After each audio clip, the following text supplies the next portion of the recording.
महाराष्ट्राची गंमत जर तू पाहिली ना, प्रत्येक जातीचे राज्यकर्ते होते. म्हणजे आदिवासींचे राज्य आहेत, ब्राह्मणांचे आहेत, म्हणजे प्रत्येक जातीने आपल्याकडे तलवारीची मर्दुमकी गाजवलेली आहे, इन्क्लुडिंग गोंड. गंमत काय झालेली आहे की इंग्रजांनी आपली अडचण कशी करून ठेवलेली आहे की सिव्हिलाइज्ड आहे तर शहरी आणि जे नाही आहेत ते आदिवासी. म्हणजे गोंड ही राज्यकर्ती जमात आहे. आपण त्यांना आदिवासी म्हणतोय हे आपलं सरकारी कागदोपत्री आपला कर्मचारी पण आहे. चंडिकेनी नृत्य केलं आणि खूप भीषण नृत्य केलं ते राक्षसांना मारल्यानंतर. आणि तो जो नृत्य आहे तो पारंपरिक आता देवीसमोर केला जायला पाहिजे. आणि ती आपल्याकडे ते जे नृत्य आहे तर त्याला तसं पुढे गोंडाली नृत्य म्हणतात. तो गोंडाली म्हणजे आजचा गोंधळ. ओ, विदर्भ हा शब्द कुठून येतो आणि कधीपासून विदर्भ म्हणून आपण त्याला ओळखतो? बालरामायण तसा छान उल्लेख आहे की ते राम लक्ष्मण आणि ते विमानातनं जातात आणि ते म्हणतात की अरे हा जो आहे ना, हा विदर्भ आहे, इथे आपल्या आजी इंदुमती होत्या आणि हाच महाराष्ट्र. बाहुबली सिनेमा आहे. तर बाहुबली सिनेमा तुम्ही पाहिला असेल तर त्यात ना एक मध्ये प्रसंग येतो, भल्लाळ देवनं थोडासा एक डाव खेळतो आईसोबत की मला पण देवसेनेशी लग्न करायचं आहे. तर तिथे ती म्हणते की तुम्हारी लिए मैंने प्राणहिता नदी के किनारे महल बनाए. आता ही जी प्राणहिता आहे ही ती अजिंठ्याच्या डोंगररांगातनं सुरू झालेली पैनगंगा आहे आणि ती अशी मस्त मेहकर वाशिमच्या आसपास हिंगोली करत जाते. ती नागपूर असेल, अमरावती असेल, वाशिम असेल, हे कितपत जुने आहेत आणि त्याचा कितपत रेफरन्स येतो आपल्याकडे? आपण अजंठाबद्दल बोलतोय आणि आत्ताच्या पॉलिटिकल याच्यानुसार तो मराठवाड्यात येतो. निजामाच्या काळात जे जिल्हे होते ना ते वणी, वाशिम, मेहकर त्या पट्ट्यातले होते आणि जसं इंग्रजांचे राज्य आलं ते जिल्हे वर शिफ्ट झाले. मग मेहकरचा बुलढाण्याला गेला, वाशिमचा अकोल्याला गेला. त्यामुळे आजही तुम्ही परभणीच्या माणसाला बोललं तर ते काय करून राहायला बोलतात भिन्न. अष्टी चिमूरला जो अत्याचार झालेला आहे तो डॉक्युमेंटेड नाहीये. जसं जालियन बाग सारखा अत्याचार अष्टी चिमूरला झालेला आहे. म्हणजे लेडीजवर काय अत्याचार झाले, लोकांवर काय अत्याचार झाले हे बाहेरच येऊ नाही दिले. हे बाहेर कधी आले की ही बातमी नंतर नेताजी सुभाषचंद्र बोसांनी तिकडे युरोपमध्ये रेडिओवर अनाऊन्स केली. सेवाग्राम ऍक्च्युअली तसं अंडर रेटेड आहे, पण काय की गुजरातवाल्यांनी साबरमतीला हायलाईट केलं, आपण सेवाग्रामला हायलाईट केलं नाही. तर तिथे आज विनोबा भावे पवनारला होते, तुकडोजी महाराज होते, हे नेहरू वगैरे सगळे यायचे. तर हे एवढं वैचारिक स्थान आहे. सश्रद्ध पुरोगामित्वाचं एक्झाम्पल काय? मनी नाही भाव, देवा मला पाव, देव बाजारातला भाजीपाला नाही. म्हणजे देवाचा अपमान, श्रद्धेचा अपमान न करता पुरोगामित्व करता येतं. कारण पुरोगामित्वाचं कसं झालेलं आहे ना की जोरदार लात मारायची. त्यामुळे बऱ्याच लोकांचं झालं रे काय महाराजांचं नाव दिलं, तुकडोजी महाराजांचं नाव दिलेलं आहे.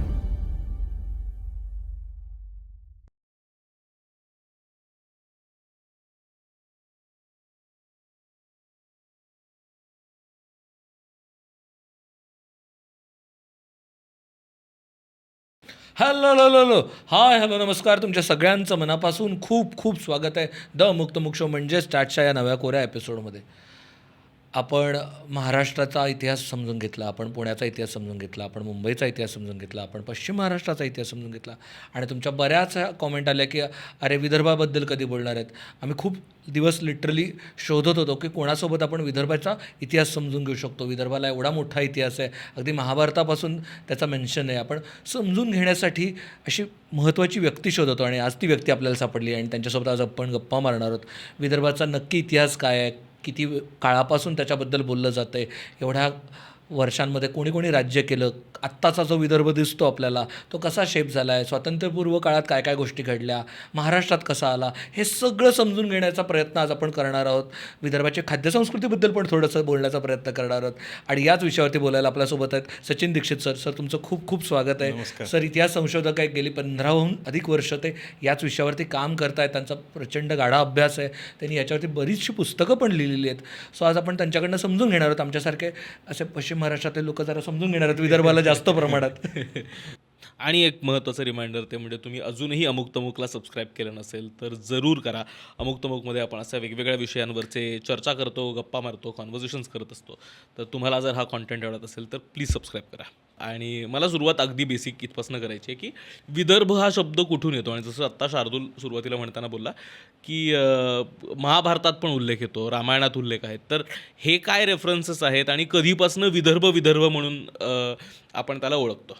तर विदर्भाचे नावाचे संस्कृतच्या हिशोबाने संशोधकांनी अनेक उत्पत्त्या दिलेल्या आहेत. त्यातली सगळ्यात जी पॉप्युलर आहे ती अशी आहे की दर्भ नावाचं एक गवत असतं आणि यज्ञ खूप केल्यामुळे ते नष्ट झालं आणि मग जिथे विदर्भ सापडत नाही, दर्भ सापडत नाही ते विदर्भ, किंवा मग दुसरं दर्भ नावाची भावना गेली वगैरे तसं. तर पण विदर्भाचा उल्लेख आणि महाराष्ट्राचा उल्लेख हा थोडासा इंटरचेंजेबली झालेला आहे. ओके. पण विदर्भ सांगताना मला वाटते आधी आपण मराठवाड्याला क्लिअर करायला पाहिजे. तर मुळात काय झालेलं आहे की मराठवाडा हाच महाराष्ट्र आहे. ते खरं तर मध्य महाराष्ट्र आहे. त्यामुळे मराठवाड्यातला कुठला तरी जिल्हा इतिहास आणि राजवटीत तुम्हाला रेफर करायला लागतो. त्यामुळे आत्ताची जी अशी जर आपण बाउंड्री घेतली तर ती स्ट्रिक्ट तशी विदर्भ मराठवाड्याची महाराष्ट्राला लागू पडत नाही. मला वाटते ते आधी सांगून द्यायला पाहिजे. नाहीतर मग एखादा जिल्हा इकडचा तिकडे झाला तर मग लोकांना असं वाटतं अरे हे तर मराठवाडा आहे. पण मराठवाडा हे निजामांनी केलेला कन्स्ट्रक्ट आहे. पारंपरिक मराठवाडा आपण वेगळा कधीच नव्हतो समजत आणि भौगोलिकदृष्ट्या पण तसं नाहीच आहे. बरोबर. तर विदर्भाचे उल्लेख संस्कृतमध्ये खूप जास्त विदर्भाचे स्वतंत्र उल्लेख येतात. म्हणजे अगस्त्य आणि लोपामुद्रा. आता ही लोपामुद्रा जी आहे खूप मोठी ती त्यावेळेसची विदुषी आहे ती विदर्भाची म्हणून सांगितल्या जाते. किंवा नल दमयंती, तर ती दमयंती विदर्भाची आहे. इनफॅक्ट तसा उल्लेख आहे नळाचा. त्यावेळेस तो तिला सोडतो, त्यावेळेस तो तिला सांगतो की आता मी तुझ्यासोबत राहणार नाही आणि हा दक्षिणापथ आहे आणि हा जा.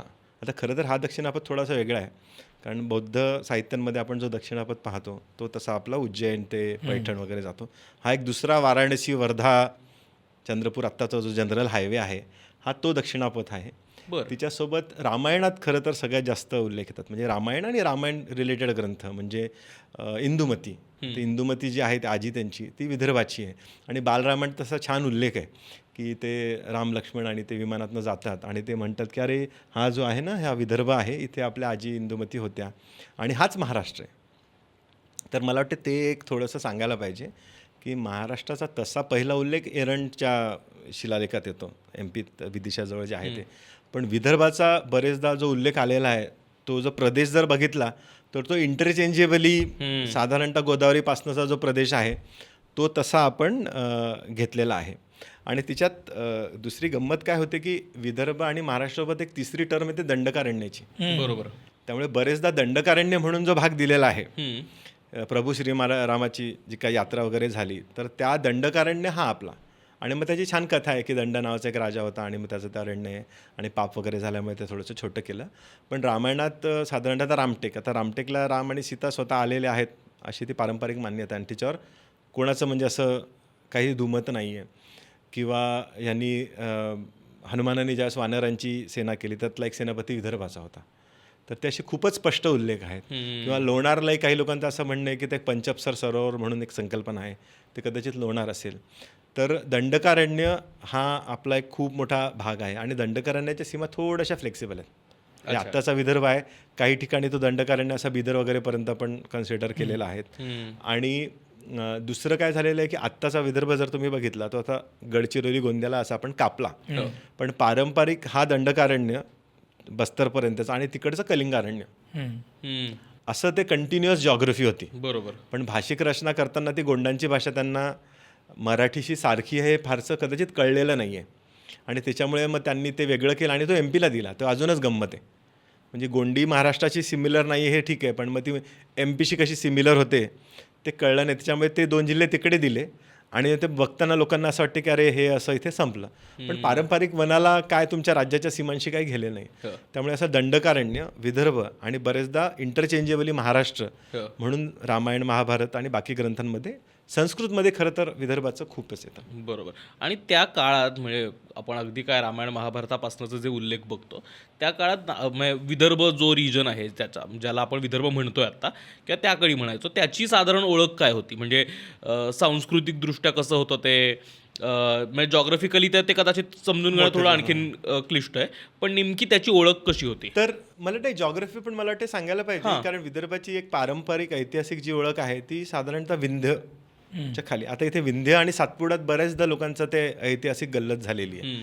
तर आज जर म्हणायचं तर सातपुडा ते साधारणतः गोदावरी म्हणजे एक आज पैठणपासनं नांदेडपर्यंत हा पारंपरिक तुमचा विदर्भ पारंपरिक मांडला जातो आणि वरती थोडंसं ते छिंदवाडा वगैरेपर्यंत ते मांडलं जायचं. त्याच्यामुळे विदर्भात संस्कृतातले उल्लेख जर पाहिले आपण तर विंध्यच्या खाली हा विदर्भ सुरू झाला. किंवा बरेचदा मग कोशल ला एका राजाची राजधानी आणि मग त्यांनी विदर्भात प्रवेश केला हा केलेला आहे. पण जे वर्णन आहेत ते असे समृद्ध वर्णन आहेत. कारण एक लक्षात घ्या, आज कौंडिण्यपूर आहे, आता कौंडिण्यपूरला रुक्मिणी आहे.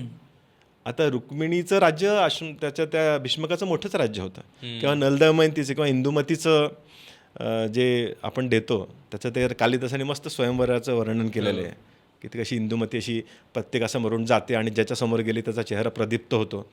तर हे एका समृद्ध राज्याचं वर्णन आहे की जिथे कला, संस्कृती, खाद्य, दागिने वगैरे वगैरे असे भरपूर होते.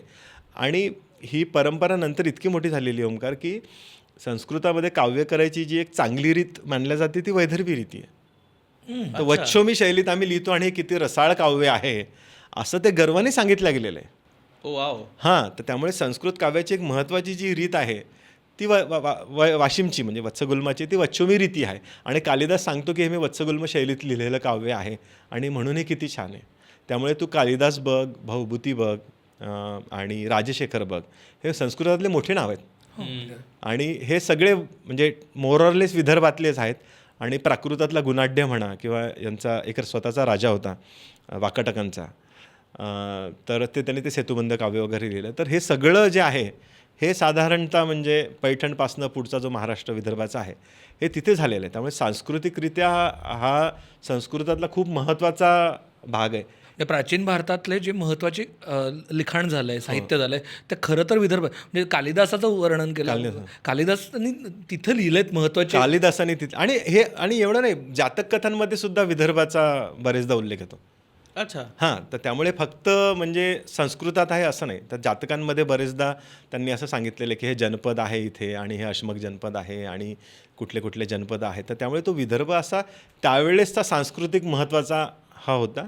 आणि मग बरेचदा काय होतं ना की मग राजा कोण आहे तुमचा लिहिणारा आणि इकडे कोणता राजा आहे ह्या हिशोबाने मग बरेचदा मग दंडकारण्य विदर्भ आणि महाराष्ट्र असं बदललेलं आहे. त्यामुळे मग जर छोटं राज्य विदर्भात असलं तर मग औरंगाबाद बीडला अश्मक म्हणायचं, पण मग वाकाटकांचं राज्य मोठं झाल्यावरती मग सगळंच तुम्ही एकत्रित धरलं गेलं. तर तसा तो इंटरचेंजेबली आलेला आहे. ओके. अच्छा. आणि आपण बाकी सगळ्या बाउंड्रीजबद्दल बोलताना आपण वाकाटक, सातवाहन आणि ह्या सगळ्यांच्या तिथून सुरुवात होते.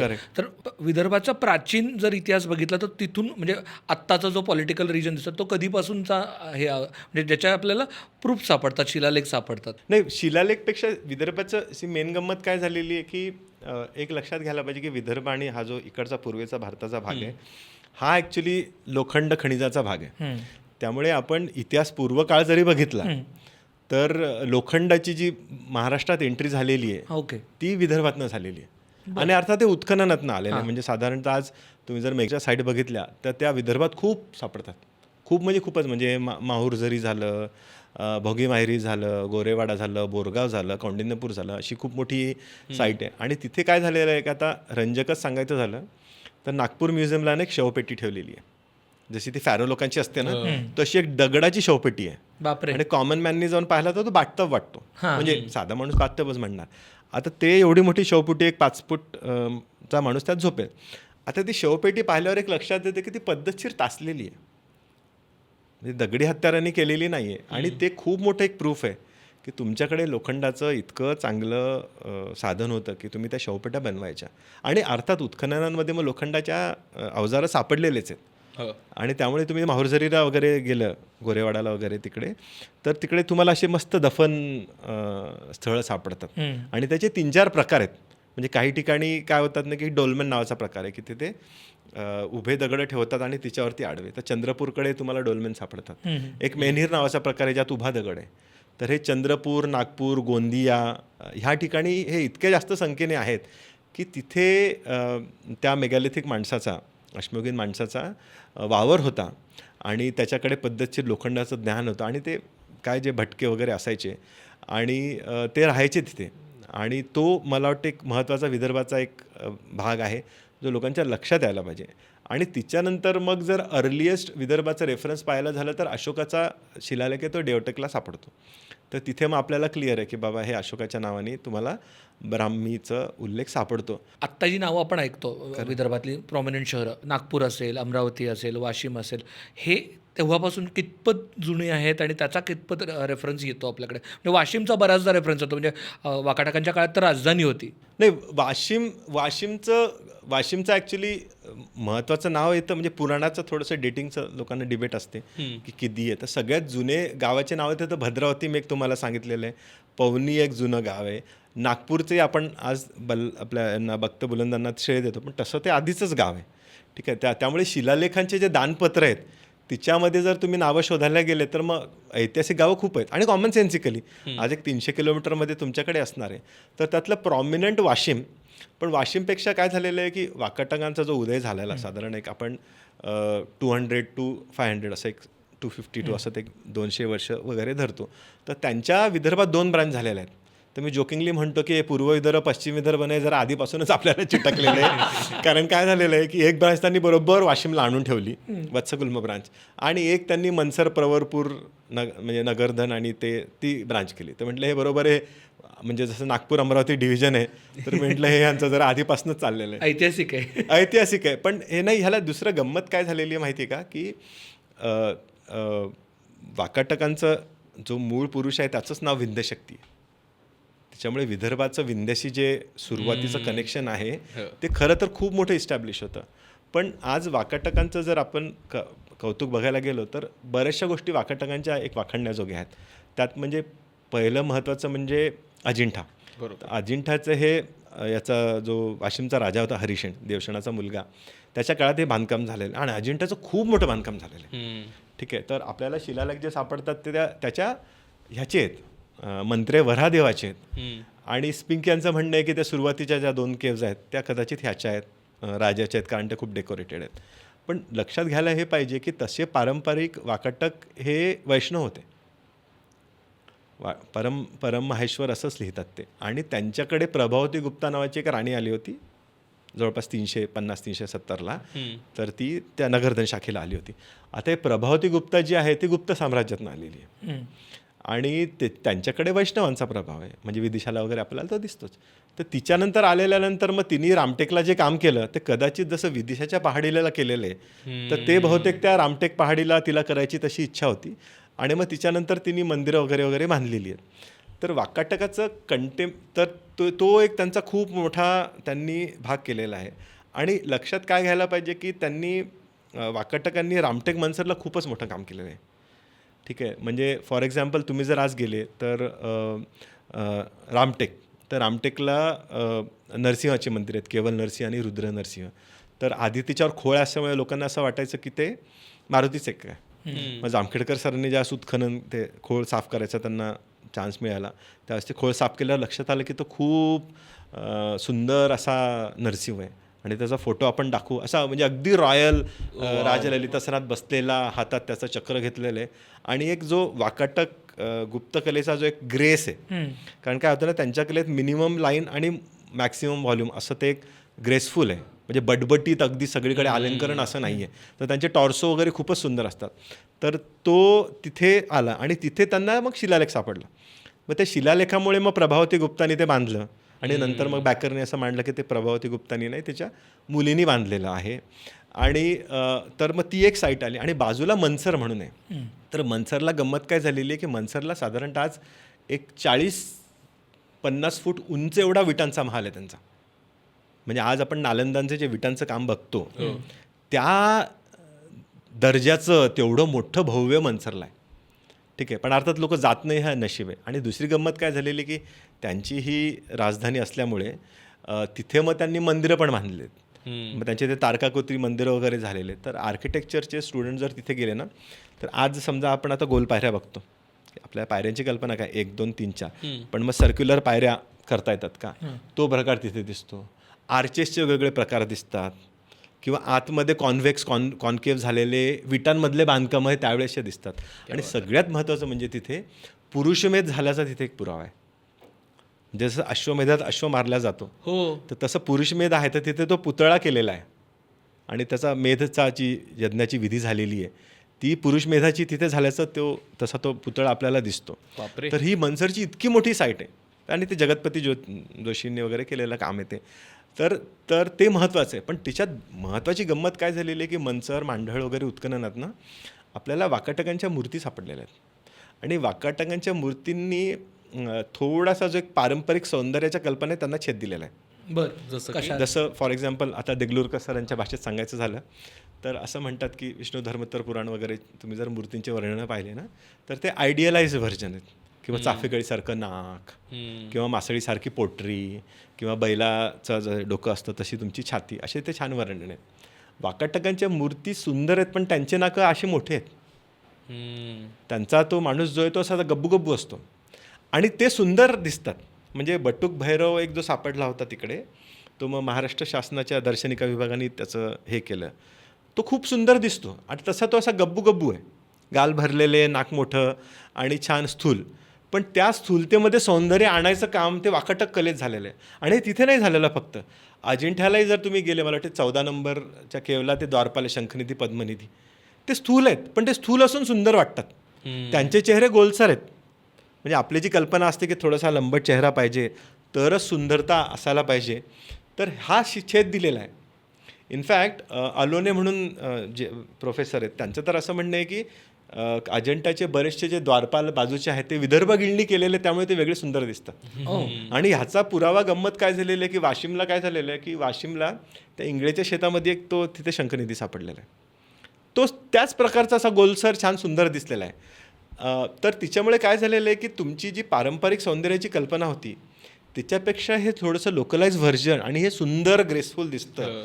आणि त्यात बटुक भैरव जो सापडलेला आहे तो तसा पटकन लोकांना आधी लक्षातच नाही आलेला, कारण लोकांना वाटलं छोटंसं काहीतरी वेगळं असणार आहे. मग ते जटामुकुट आणि चंद्रकोर दिसल्यावर मग ते आयडेंटिफिकेशन ऑब्व्हियसली झालं क्विकली. आणि तिथे मग द्वादशमुख शिव आहे. मग आता शिवाचे द्वादशमुख दाखवायचे कुठे, कारण 4 ते 5 तुम्ही असे दाखवाल. मग इथे खांद्यावरती एक, दुसऱ्या खांद्यावरती एक, आणि नागपूर म्युझियमला असं पूर्ण त्यांचं शैवाचार्य, द्वादशमुख शिव आणि नागपूर म्युझियमला आणि युनिव्हर्सिटीला. तर तो वाकाटक काळातला इतका मोठा शिल्पांचा तो साठा सापडलेला आहे की अजंठाला, कारण काय होतं ना की अजंठाला चित्रांचं जास्त आहे, शिल्पांचं थोडंसं तुम्हाला म्हणजे आहे खूप रिचनेस, पण चित्रांचं त्यांचा ठेवा मोठा आहे. पण हा शिल्पांचा जो एक मनसर मांढळला वगैरे मिळालेला आहे तो खूपच मोठा आहे. द्वादशमुख म्हणजे 12. बापरे. त्यामुळे शैवाचं कारण काय होतं ना की तुमच्या ज्या पारंपरिक कल्पना आहेत, म्हणजे अगदी पारंपरिक म्हणण्यापेक्षा साध्या कॉमन मॅनच्या ज्या कल्पना आहेत, तो शिव तुम्ही काय चंद्रमौळी दाखवाल आणि पार्वती बाजूला, थोडंफार मूर्तीशास्त्र माहिती असेल. आता हे द्वादशमुख दाखवताना तो तसा दाखवला किंवा बटुक भैरव छोटासाच दाखवलेला आहे. तर तिच्यामुळे ते जे तत्त्वज्ञान आहे ते सांगताना त्याची कशी सांगड घालायची हा जो प्रश्न होता तो, आणि त्याला सुंदर दाखवायचं आहे. मेन गंमत काय आहे की ते सौंदर्याच्या दृष्टीने मग वाकाटकांनी जी कमाल घडवलेली आहे.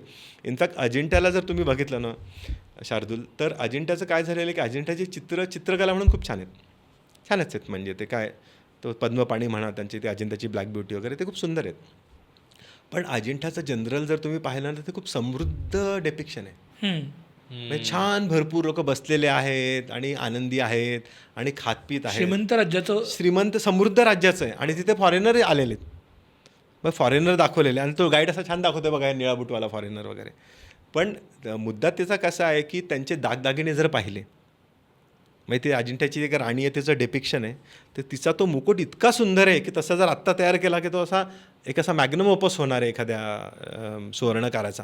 तर एवढी तुमची कलेची आणि सौंदर्याची आणि समृद्धीची जी डेप्थ आहे. आणि घरं जर आपण त्यातले पाहिले तर पद्धतशीर 2-2 मजल्यांची लाकडी घरं अशी दाखवलेली आहेत.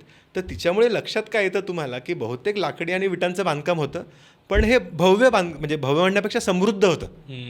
आणि तो वाकाटक काळांचा एक खूप मोठा मला वाटते तो एक ठेवा आहे आपल्याकडे. आणि दुसरं मला वाटते थोडंसं गमतीदार सांगायला पाहिजे, बाहुबली सिनेमा आहे. तर बाहुबली सिनेमा तुम्ही पाहिला असेल तर त्यातनं एक मध्ये प्रसंग येतो की भल्लाळदेवनं थोडासा एक डाव खेळतो आईसोबत की मला पण देवसेनेशी लग्न करायचं आहे जेणेकरून आता हे ह्यांच्यात फूट पडेल.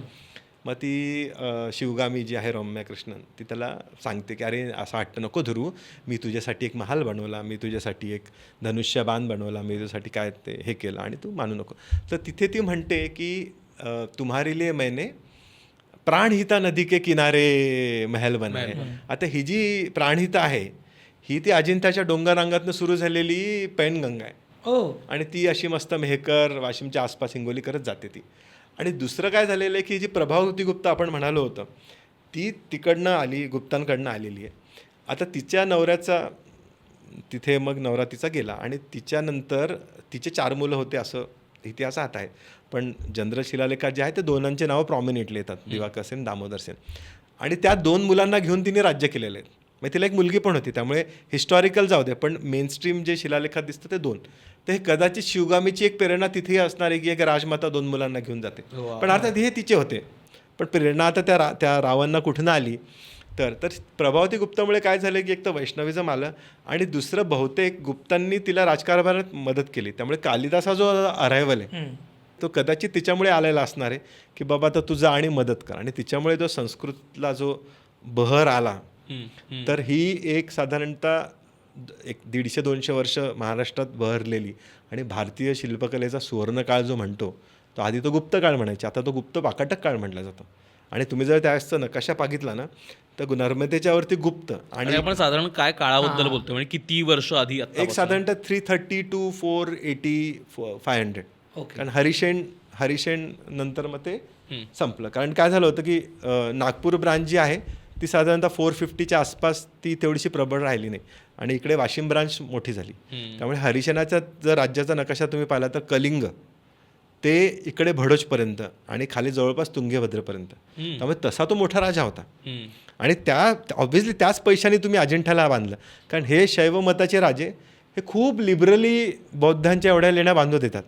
आणि हे लक्षात घ्यायला पाहिजे, म्हणजे हे जे लोकांच्या डोक्यात बसलेलं आहे की तुमचा हा पंथ तो पंथ, ते कदाचित त्यावेळेस तेवढं रिजिड नव्हतं.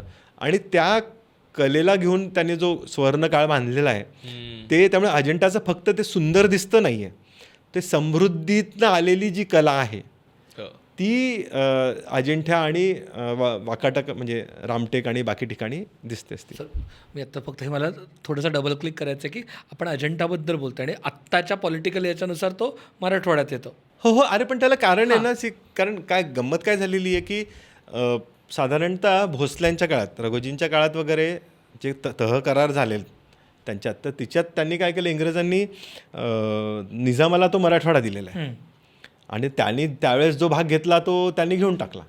तर पारंपरिक आजही तुझं अजिंठ्याची जर वहिवाटी पाहिली, अजिंठ्याला बुलढाणा खूप जवळ आहे, तर औरंगाबादपासून असा 100 वर आहे. ठीक आहे, तर त्यामुळे तो भाग पारंपरिक तो नव्हता तसा, म्हणजे मराठवाडा हाच महाराष्ट्र आहे. त्यामुळे हे 100 किलोमीटरचं तुम्ही काय करणार. इनफॅक्ट हिस्टॉरिकली जर मी तुला सांगू तर आज माहूर आहे, तर माहूर तुम्ही जुन्या लोकांना विचारलं तर विदर्भातला माहूर म्हणतात ते. पण आता मग जिल्हा करताना मग तालुका किनवट दिला आणि किनवट 110 किलोमीटर आहे नांदेडून. त्यामुळे मग काय झालं की बरेचसे जे भाग आहेत ते मराठवाड्यात गेले. आता पारंपरिक माझं जे गाव आहे, आमचा परगणा नरसी होता, नरसी म्हणजे नरसी नामदेव. त्यामुळे म्हणजे माझं मधल्या 100 वर्षात आमचा जिल्हा हिंगोली होता.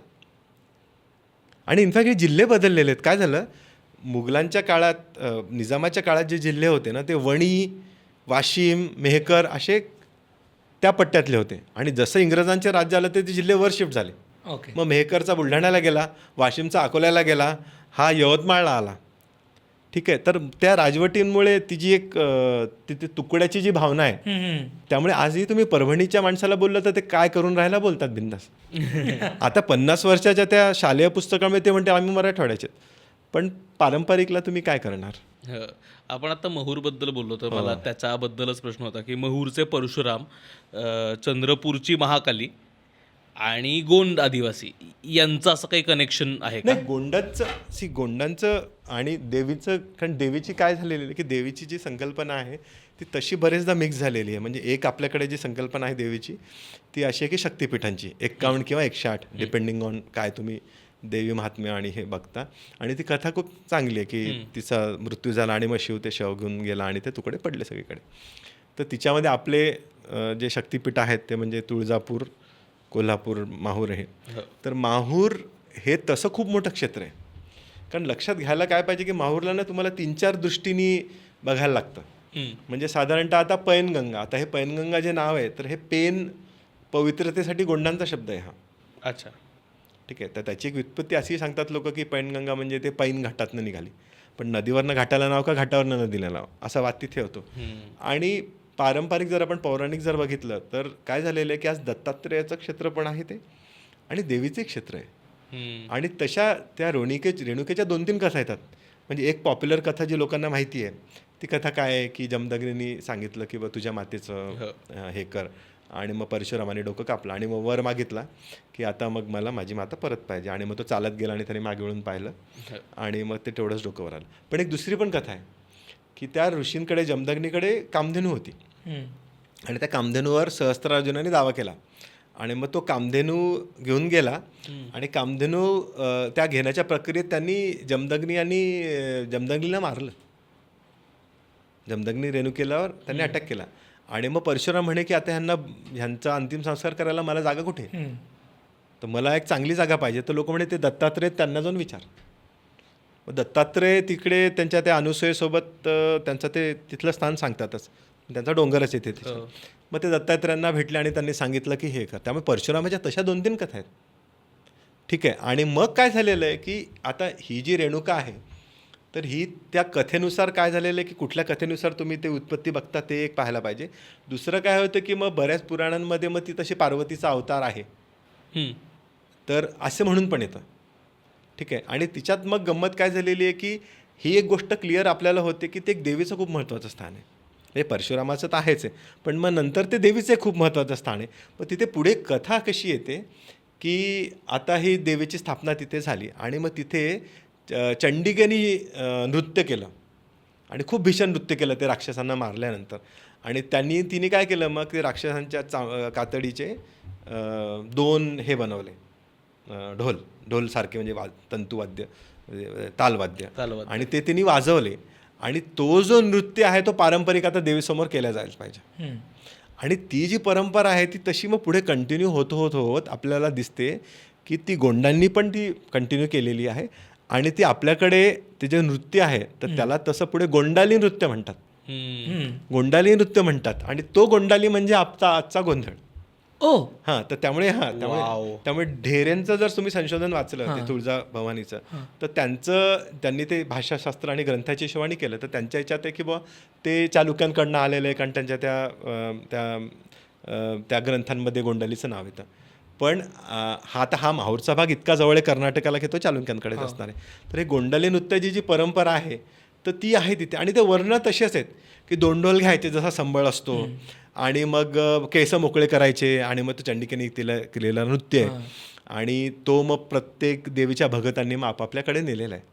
आणि मग हे म्हणून रेणुकेचं जे आहे ते शक्तिपीठ म्हणून पण महत्त्वाचं आहे, कुलदेवत म्हणून तर बऱ्याच लोकांचं म्हणजे खूपच लोकांचं आहे, दत्तात्रेयाचं पीठ म्हणून पण महत्त्वाचं आहे आणि गोंडांचं तिथे पारंपरिक राज्य होतं. त्यामुळे गोंडांचं एक लक्षात घ्यायला पाहिजे, गोंडांच्या बऱ्याच गावांचे नावं गड आहेत. त्यामुळे तुम्ही जर बघितलं सुरजा गड चिरोली, भांबरा गड, वैरा गड, माहूर गड, तर त्यांचे बरेचदा कारण काय झालेलं आहे की त्यांचे छोटे छोटे त्यांचे जे कुळं आहेत तर प्रत्येक कुळांना मला वाटते बहुतेक त्यांनी त्या एक जागिरे दिलेल्या आहे. तर पारंपरिक हे गोंडांचं होतं. पण मग गंमत काय झाली की जसे राजकीय हे बदलतात तशा मग तुमच्या सत्ता बदलतात. पण गोंडांचं आजही म्हणजे आंध्रातले गोंड त्यांचे तिथे येतात आणि त्यांचा काय तो बळीचा विधी वगैरे काय आणि ते नृत्य वगैरे करतात. ते म्हणजे गोंडांचं आणि महाराष्ट्राचं आपलं कनेक्शन हे आत्ताच कळतंय, माहितीच होतं. नाही गोंडांची गंमत काय झालेली आहे की इंग्रजांनी आपली अडचण कशी करून ठेवलेली आहे की इंग्रज तिकडनं आले तर त्यांच्यानुसार काय आहे की सिव्हिलाइज्ड आहे तर शहरी आणि जे नाही आहेत त्यांच्या हिशोबाने सिव्हिलाइज्ड ते आदिवासी किंवा मागासलेले. आणि त्यांनी त्यांच्या तिकडची जी काही फ्रेम होती वर्गसंघर्षाची की सामंत आणि कॉमन मॅन ती त्यांनी आपल्याकडे लावली. तर त्यांनी काय केलं की मग हे जे वरचे 3 वर्ण आहेत हे तिकडे आणि खालचे वर्ण इकडे. त्याच्यामुळे मग ते सगळे ट्राईब्स आणि कास्ट आणि सगळे जे खालचे होते ते एकत्रित केलं. पण आता गोंडांचं तू जर पाहिलं तर गोंड हे राज्यकर्ते होते. आज म्हणजे हे गेले 1,500 ते 2,000 गोंडांचं कंटिन्युअस कुठे ना कुठे राज्य असायचं आणि रेकॉर्डेड तर आपल्याकडे 500-600 वर्षाचे तर दणदणीत रेकॉर्ड आहेत. त्यामुळे आज मध्ये जर मी तुला नावं सांगायचं झालं तर गडमंडलाला एक त्यांचं राज्य होतं, देवगड छिंदवाडा ते एक राज्य होतं आणि तिसरं प्रॉमिनंट राज्य, प्रॉमिनंट म्हणतोय बरं का मी, चांद्याचं. आणि तिच्यात मध्ये एक माहूरगड त्याचा तो एक भाग असणार आहे. हा खूप मोठा एरिया आहे. म्हणजे हा एक ऑलमोस्ट एक मोठं राज्य म्हणजे एक आजच्या भाषेत 3-4 करोड लोकांचं खूप मोठं राज्य होतं. आणि एवढंच नाही म्हणजे गोंड ही राज्यकर्ती जमात आहे. आपण त्यांना आदिवासी म्हणतोय हे आपलं सरकारी कागदोपत्री आपलं कर्मदरिद्र पण आहे खरं तर. हे नाही वैचारिक, आणि त्यांच्यामध्ये राजगोंड नावाचा एक क्लास आहे. आता ते फार वापरत नाही शब्द. त्यामुळे राजगोंड म्हणजे आत्राम वगैरे जे आहेत ते राज्यकर्ते आहेत ते. म्हणजे हे आत्राम उईके वगैरे म्हणजे हे त्यांचे कुळं आहेत. म्हणजे त्यांच्याकडे काय झालेलं आहे की गोंडांमध्ये त्यांचा एक पारंपरिक देव म्हणजे ॲक्च्युली आपण आता थोडंसं शिफ्ट व्हायला पाहिजे. कचारगड म्हणून एक जागा आहे गोंदिया जिल्ह्यात. तर ती कचारगडची अशी कथा खूप मोठी आहे. ती 100 फूट मोठी अशी खूप मोठी केव आहे. ती एशियातली कदाचित मोठी असणार आहे. तर ते कचारगडला त्यांची अशी कथा आहे की हे गोंड स्वतःला कालिकंकालीचे मुलं म्हणतात. ठीक आहे. त्याच्यामुळे ते आपले मेहकर नाही, चंद्रपूरची जी महाकाली आहे ती आणि मग माहूरची बहिणी मानल्या जातं. ठीक आहे.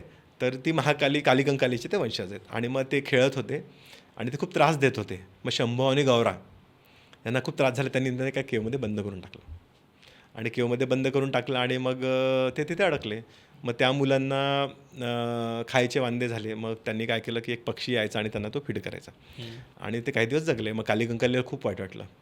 मग तिने देवाची प्रार्थना केली आणि एक पाटलीर म्हणून एक होता त्यांचा वाद्यवाजक, त्यांनी येऊन ते वाद्य वाजवलं आणि ह्यांना प्रेरणा मिळाली आणि त्यांनी ते त्याचं ते शिळात ढकलून ते बाहेर आले आणि ही त्यांची उत्पत्ती सांगितली जाते. त्यामुळे कचारगड ची जी जत्रा भरते ती गोंडांची खूप मोठी आहे आणि तिच्यामुळे काय झालेलं आहे की त्यांचे मग 750 आज गोत्र तयार केलेत त्यांनी.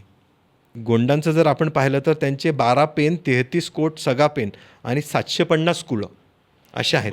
आता याची ब्युटी मी तुला सांगणार. आणि कुपारलिंगो हा त्यांचा तो मेन देव.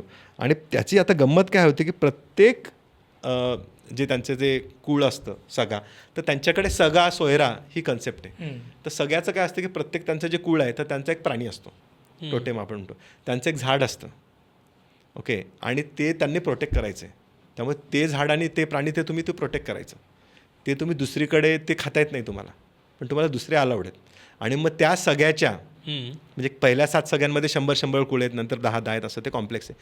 तर इव्हन नंबरच्या सगळ्यांचं लग्न होऊ शकत नाही, ऑडचं होतं, असे त्यांचे नियम आहेत. अच्छा. तर एक साधारणतः आपण जे जेनेटिकल इंटरब्रीडिंग वगैरे म्हणतो त्याच्या संकल्पना पण त्यांच्याकडे इतक्या रिफाईंड होत्या. नेचर कन्झर्वेशनच्या पण होत्या आणि देवांच्याही होत्या. म्हणजे अर्थात हे मी काही देव सांगितले, त्यांची देवांची खूप मोठी भीमसेन वगैरे अशी खूपच मोठी आणि त्यांच्याकडे ग्रामदेवत वगैरे वगैरे खूप आहे. पण सांगायचा मुद्दा आहे की त्यांची रिलिजियस सिस्टीम, कल्चरल सिस्टीम ही एवढी पद्धतशीर होती. आणि त्यांच्यात अजूनही एक कथा आहे की त्यांचा एक तो आदिपुरुष आला आणि त्यांना शस्त्राचं ज्ञान दिलं. म्हणजे बेसिकली लोखंडाची अरायवल झाल्या आणि त्यांना गोंड वे ऑफ लाईफ शिकवलेला आहे. तर गोंड वे ऑफ लाईफ म्हणजे अर्थात सद्वर्तन करायचं, निसर्गाचा ऱ्हास करायचा नाही, एकमेकांशी चांगलं राहायचं, गावाच्या पाटलाचं ऐकायचं वगैरे असं ते केलेलं आहे. आणि हे होता होता त्यांच्याकडे मग हे 3 महत्त्वाचे राज्य झाले आणि वेगवेगळ्या काळांमध्ये खरे सिव्हिलाइज्ड आहेत. नाही, हे सिव्हिलाइज्डच आहेत ते. म्हणजे तू जर चंद्रपूरला गेला, आता चंद्रपूरचं साधारणतः महाराष्ट्राचा विदर्भाचा विषय म्हणून आपण चंद्रपूरला घेऊ, तर चंद्रपूरला साधारणतः खणक्या बंडाळांनी ते बल्हारशाह वसवलं. तर बल्हारशाहचा खूप मोठा किल्ला आहे तो आणि वैनगंगेला तो त्यांनी केलेला खूप सुंदर आहे. आणि मग नंतर ती अशी कथा आहे की मग त्यांना थोडासा त्रास झाला होता, मग ते चंद्रपूरच्या तिकडे गेले आणि मग त्यांनी एका डबक्यातनं हात धुतले आणि त्यांचा रोग गेला. मग राणी म्हणाले की काय, तर मग त्या हिशोबाने त्यांनी तिथे खोदलं आणि तिथेला गाईचे पाय 5 दिसले आणि तिथे त्यांनी अचलेश्वर मंदिर बांधलं. ठीक आहे. आणि मग दुसरी कथा आहे की ते परत तिथे आले तर मग तो ससा कुत्र्याच्या मागे फिरायचा आणि मग जेवढा तो फिरला तेवढा त्यांनी किल्ला बांधला. आता इथे गंमत काय झालेली आहे की चंद्रपूरचा किल्ला म्हणजे चंद्रपूर गावाचा जर कोट पाहिला तर साधारणतः 10 ते 12 किलोमीटर परिघ आहे ओरिजिनल जो आहे तो. आणि तो इतका सुंदर आहे की जसं स्त्रीचं जे शूटिंग केलं ना, ते शूटिंग करणं एवढं सुंदर आहे चंद्रपूरचा किल्ला, जात नाहीत लोक. आणि अचलेश्वराची गंमत काय झालेली आहे की पारंपरिक आपल्याकडे काय थिअरी आहे की भारतात मंदिरशास्त्र मूर्तीशास्त्र होतं आणि मग ते मुसलमान आल्यानंतर मध्ये पाडपाड झाली, आपण ते विसरलो. आणि तिच्यानंतरचे मग बरेचसे मंदिर आपल्याला ते गुंबदसारखे दिसतात. पण अचलेश्वर पाहिलं तर लक्षात येते की ती कला परत जिवंत व्हायला लागलेली आहे आणि साधारणतः 14-15व्या शतकातलं काम आहे. त्यामुळे अचलेश्वर मंदिराचे जर तुम्ही शिल्प पाहिले तर रिच आहेत.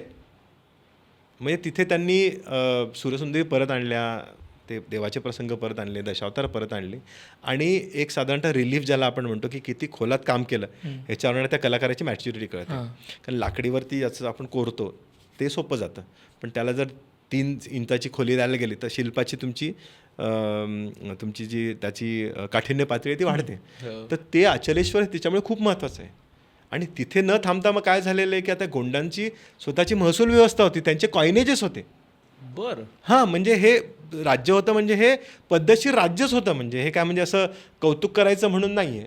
आणि मग नंतर काय झालं की तिथे पुढच्या पिढीमध्ये एक हिराई म्हणून राणी आली आणि मग तिचा नवऱ्याला मारला गेला आणि मग तिने नवऱ्याच्या प्रित्यर्थ काय त्याचं नाव बीरशा बहुतेक, तर बीरशाच्या प्रित्यर्थ त्यांनी तिथे त्याचं स्मारक मंदिर बांधलं. आता ते इतकं सुंदर आहे की त्याला जर लाइटिंग केली तर त्या हुमायूच्या टॉम एवढं सुंदर दिसेल ते. कुठे आहे आणि हे? चंद्रपूर किल्ल्यातच, किल्ल्यात. म्हणजे तो झरपट नदी तिथे अचलेश्वर तोच किल्ला आणि तिच्यात. आणि नंतर मग त्यांच्या राजघराण्याच्या 8 ते 10 त्यांनी तिथे समाध्या केलेल्या आहेत. आता हे चुनखडी दगड, कारण तिकडे तो आहे, तर तिच्यात हे एक तर दिसतंय सुंदर आणि ती कला जी परत जिवंत व्हायला लागलेली आहे. तर ही आपण जी कला बघतोय ही शिवकाळात कला रिवाईव्ह झालेली आहे. पेशवे काळात मंदिरं बांधल्यामुळे जी कला रिवाईव्ह झालेली आहे, समजा आपण जे टोक्याला वगैरे बघतो मंदिर, तर तो राजस्थानी इन्फ्लुएन्स आहे. हा यांनी स्थानिक इन्फ्लुएन्स आणून परत काढलेला आहे. आणि गोंडांची तशी खूप मंदिरं आहेत आणि त्यांचं महत्त्वाचं काय ना की ते स्मारक शिळा अशा लावतात. त्यामुळे आपल्याकडे नाही, पण जबलपूरकडे त्यांच्या त्या शिळांचं एक स्थान आहे, त्याला वर्ल्ड हेरिटेज स्टेटस मिळालेलं आहे. म्हणजे हे इतके समृद्ध होते. आणि तिच्यानंतर मग जर आपण गोंडांचं म्हणायला गेलो तर मग ते राज्य म्हणजे आपल्या नागपूरकर भोसल्यांच्या काळात पण होतं आणि इंग्रजांच्या काळातही होतं. आणि ते कंटिन्युअस म्हणजे देवर ऑलवेज. आणि एमपीतल्या गोंडांकडे तर राणी दुर्गावती आली होती, त्यामुळे तो त्यांचा खूपच मोठा आहे की दुर्गावती आली आणि केलं. तर आज आपण ज्यावेळेस गोंडाला म्हणतो तर त्यावेळेस हे आज एक 1000 किलोमीटरचा स्वाभिमान घेऊन बसलेले लोक आहेत. हे आपण त्यांना आदिवासी करून टाकलं. आणि तिकडे अरे चंद्रपूरला जर गेला ना तर त्यांचे गोंडी गीतं ते रिक्षावाले वाजवतात, तो वेगळाच प्रकार आहे. आणि ते मस्तच आहे. म्हणजे जसं आपल्याला मनालीला गेलं की त्यांचे पहाडी गाणे मिळाले तर त्यांचे ते गोंडी भाषेतले वेगळे गाणे वाजवतात तिकडे. ते त्यांची गोंडी लिपी पण एक आहे. इनफॅक्ट काही लोकांनी तर हाही दावा केला होता की त्या गोंडीवरनं हडप्पन लिपी डायसिफर होते. आणि आता चांगली गोष्ट काय आहे की आत्ताच्या पाठ्यपुस्तकांमध्ये लोकल भाषेचे धडे यायला लागलेले आहेत. तर काही ठिकाणी मग अहिराणी, वऱ्हाडी, गोंडी भाषेतला मुद्दाम धडा दिला जातो. आणि गोंडीत पण त्यांनी पाठ्यपुस्तक केलेलं आहे, हे महत्त्वाचं आहे. तर त्याची गंमत पुढे काय झालेली आहे की महाराष्ट्रातली ती नाट्य संस्कृती आहे, ह्याच्या 2 थिअरी आहेत आपल्याकडे. पुण्याकडची पॉप्युलर थिअरी काय, थिअरी म्हणजे किंवा कोकण माणसाला नाटक खूप आवडतं आणि मग जसे कोकण असतं पुण्यात आले तशी ती नाटकाची परंपरा पुण्यात आली. आणि मग ते दशावताराची जी परंपरा होती ती वाढत वाढत इतकी झाली की पुण्याचं ते कल्चरल हे झालेलं आहे. अशीच एक झाडीपट्टी, हा जो पाठ आहे हा झाडी मंडळ, तर त्यांच्या नाटकांची खूप मोठी परंपरा आहे आणि ते आजही दणदणीत होतात. लोक घरदार सोडून आमदार वगैरे येऊन निधी देतात. आता ते मेनस्ट्रीम मीडियाला येत नाही, नशीब आपलं. त्यामुळे आपल्याकडे एक टोमणा मारला जातो की व्यावसायिक नाटकं पुण्यात, नगरच्या पुढेकडे तुम्ही प्रायोगिक हा मारू द्या, काय गमतीदार आहे. पण हे झाडीपट्टी हे तिकडे आहे आणि ते नाट्याची परंपरा खूप मोठी आहे. ठीक आहे, कारण तशी विदर्भात जर तुम्ही पाहिली तर एक शाहिरांची परंपरा, ठीक आहे, पण नाटकाची झाडीपट्टीत खूप आणि त्यांचं खूप रिच आहे. म्हणजे त्यांचे सुपरस्टार्स आहेत, त्यांचे नाटकं होतात, त्यांचे काय ते खर्च करून ते करतात आणि तिकडे ते लोकल स्थानिक नेते येऊन त्यांना देतात. तर हा सगळा जो रिचनेस गोंडांचा आपण घेतलेला आहे. आणि गोंडांची कल्पना की ते गोंधून घेतात त्या स्त्री, कारण त्यांच्याकडे असं नाही की तो इथं परमनंट शृंगार आहे, तो लक्षात घे. आणि तो नाही केला म्हणजे तुम्ही मग काय स्त्री जीवनाचं करताय, हे लक्षात घ्या. आणि टोटेमचा खूप मोठा आहे. त्यामुळे चंद्रपूरला तुम्ही जर गेला ना तर तिकडे किल्ल्यांवरती तुम्हाला हत्तीला मारणारा सिंह दिसतो, कारण त्या घराण्याचं जे टोटेम ॲनिमल होतं ते पट्टेदार वाघ आहे. तो लोकांना गटाला दिला, अरे तो असाच नाही दिलेला आहे, ती त्यांची डीप धार्मिक मान्यता आहे. तर हे राजघराण्यातले लोक आहेत, हे आपण त्यांना आणि खूप डीप संस्कृती आहे. मी तुला काहीच गोष्टी सांगितल्या, ठीक आहे. त्यांचं खानपान असं जर करत गेलो तर हे खूप मोठे. म्हणजे त्यांच्याकडे पूजेलाही बैगा नावाची एक वेगळी जमात आहे. म्हणजे आपण जे जातीव्यवस्थेचं किंवा वर्गव्यवस्थेचं करतो ते त्यांच्या ह्याच्यात वैदूंची एक वेगळी जमात, शस्त्रवाल्यांची एक वेगळी, असं त्यांच्यात खूप केलेलं आहे. आणि ओंकार एक लक्षात घ्यायला पाहिजे, एक साधारणतः राजकीय पॉलिटिकल जी मांडणी आहे आपण ती नॉर्थ इंडियाची घेतलेली आहे, क्षत्रिय, ब्राह्मण, वैश्य वगैरे.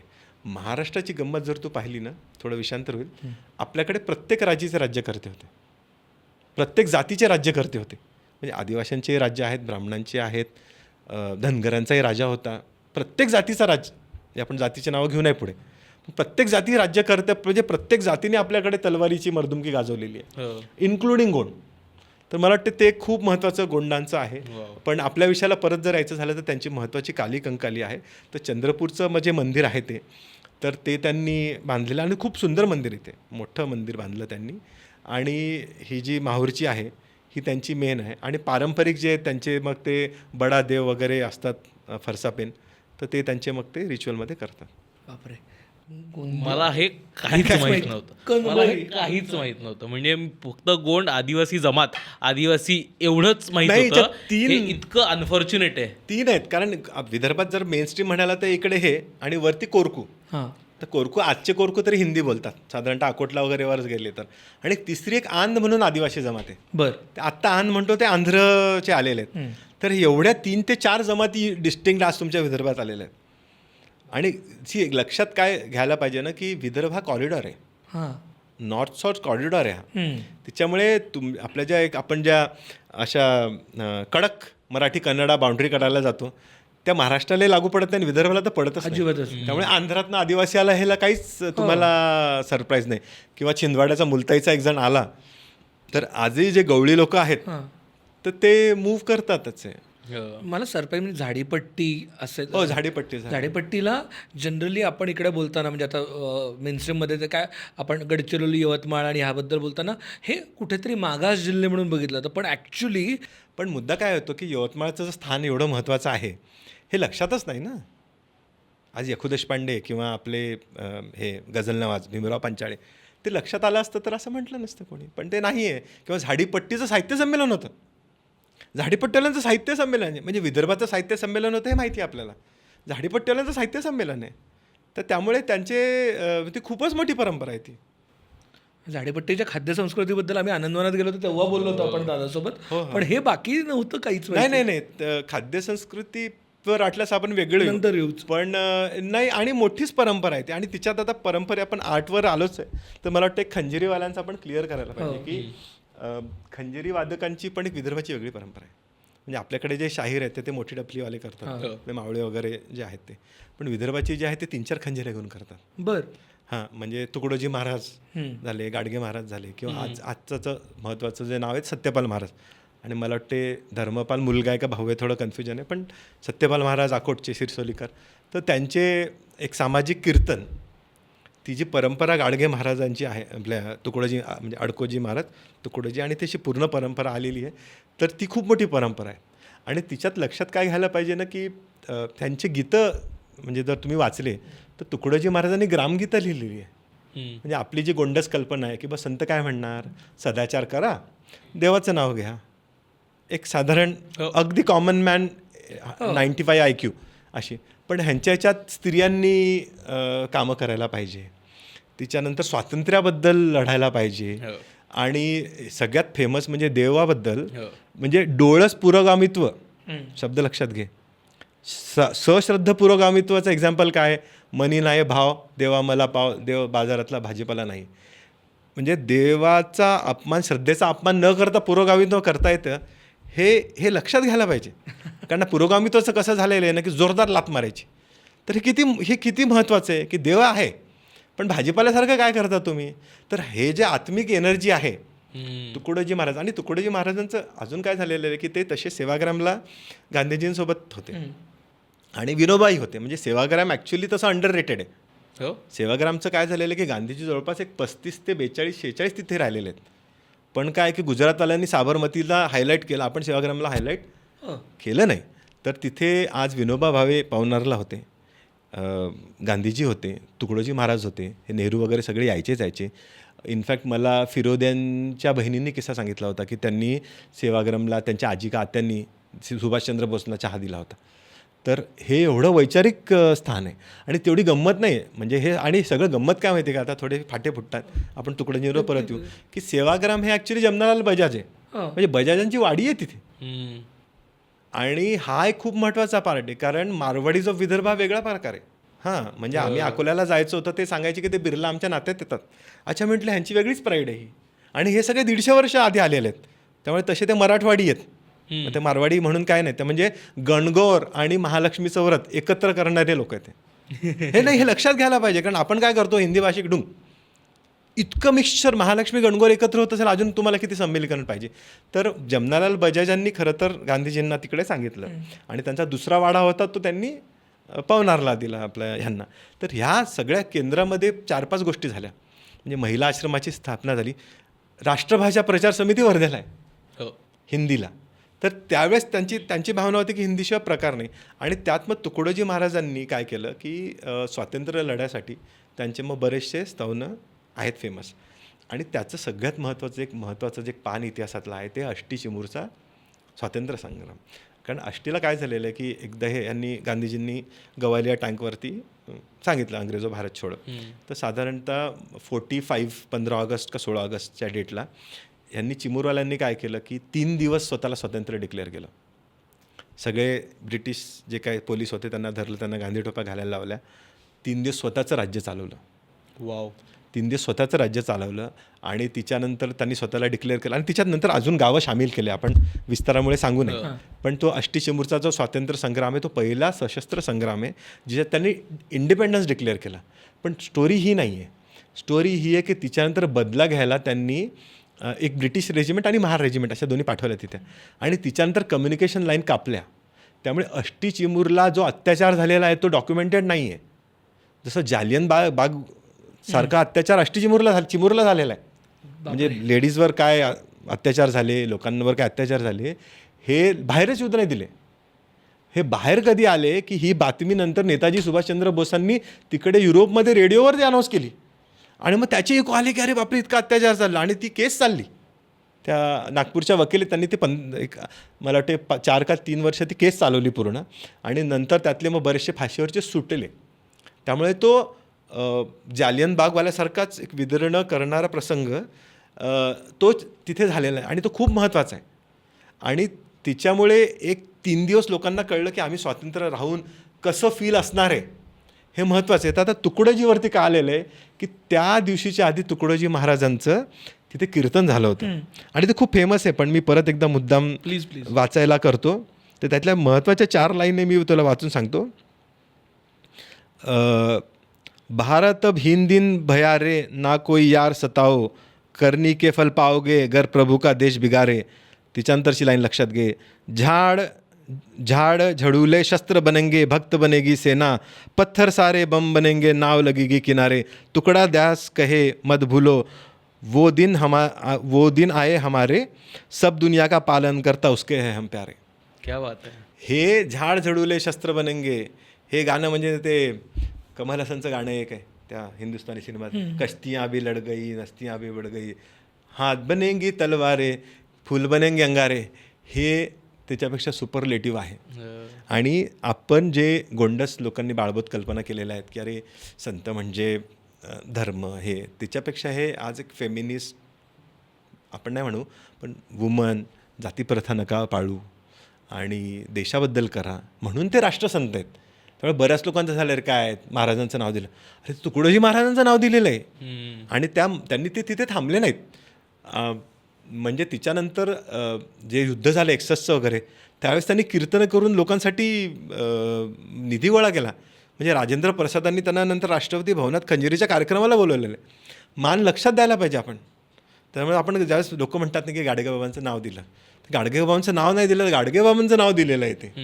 मग ते R.R. पाटलांनी ज्यावेळेस स्वच्छता अभियानाला नाव दिलं तर ते जाणीवपूर्वक दिलेलं आहे ते युनिव्हर्सिटीला.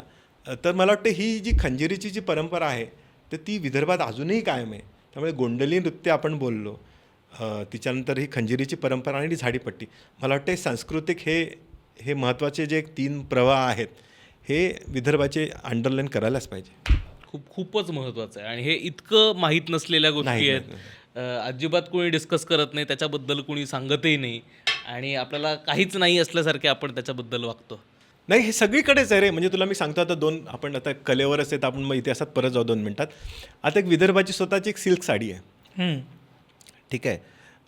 तर ती विदर्भाची सिल्क साडी त्यांनी नागपुरी साडी म्हणून ती करवती साडी म्हणतात तिला, ती परत आणली. हे माहीत नाही लोकांना. हो, नारकरांनी आणली, बरोबर. हां, नारकरांनी अचला आणली. अचलपूरला पण एक व्ह्यू होता, तर अचलपूरचा तो वीण शोधून काढायची आणि ते नारकरांनी परत चालू केली. आणि विदर्भाची जी नागपुरी साडी येते आणि सुंदर दिसते ती. आणि कारण काय होतं ना की तुमच्या समृद्धीचं प्रतीक असतं. हो म्हणजे पोचमपल्ली झालं, पटोला झालं, हे तिथल्या तिथल्या त्या समृद्ध राज्यांचं प्रतीक आहे. पैठणी झालं. तर मग हे विदर्भात 2 आहेत तुमच्याकडे आणि कोणाला त्याचं म्हणजे औरंगाबादला आहे तसं हिमरू, तसं नाही मला म्हणायचं आहे. पण 2 तुमचे वीण आहेत स्वतःचे व्हीव्स आणि त्यांच्या सुंदर आणि त्या चांगल्या साड्या असतात त्या. तर त्या परत केल्या. किंवा अजून मी तुला गंमत सांगतो की एक गवळाव म्हणून गाय आहे. गवळाव वर्ध्याच्या आसपास ते नंदा गवळी लोक आहेत ते करतात. ते गवळाव गाय साधारणतः ती आता विदर्भाची असल्यामुळे ना ती उन्हात जगते. ती लोकल खराब चारा खाते, तिला काही त्रास होत नाही. 6 ते 8 लिटर दूध देते. बापरे. हां, पण आता काय झालं ते व्हॉट्सॲपमध्ये सगळं गिरगायच पाहिजे ना सगळ्यांना, तर ते बिचारीला केलं नाही. मग मी नंतर हा विषय शोधायला घेतला, तर नंतर लक्षात आलं की मेळघाटची स्वतःची एक म्हैस आहे, तिचं GI टॅग मिळेल म्हणून असं त्याचा प्रयत्न चाललेला आहे.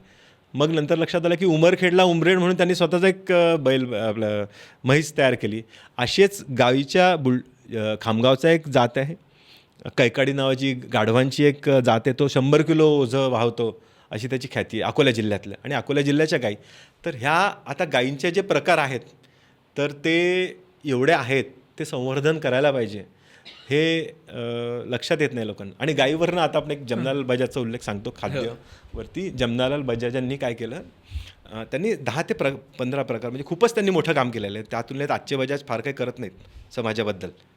हां, म्हणजे सांगायला पाहिजे आजचे बजाज समाजाबद्दल करत नाही. त्यांच्या आधीच्या लोकांनी इतकं करून ठेवलेलं आहे हॉस्पिटल वगैरे वगैरे की आता असं वाटतं की अहो करा ना हॉस्पिटल अजून 25-50.